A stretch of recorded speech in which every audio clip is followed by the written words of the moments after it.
Hello, welcome to MBCFX Forex Market Analysis. This is the GBP USD forecast for today, June 11th, 2013.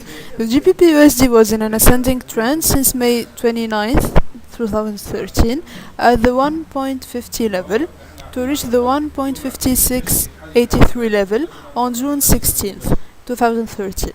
Then it started to retreat to form the correction Elliott waves ABC.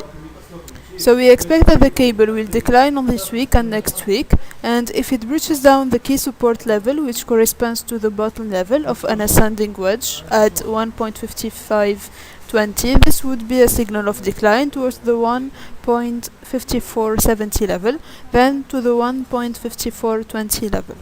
To know the next target of these parent other currencies, register now on our website www.mbcfx.com and start receiving real-time alerts when to buy and sell, take profit and stop loss.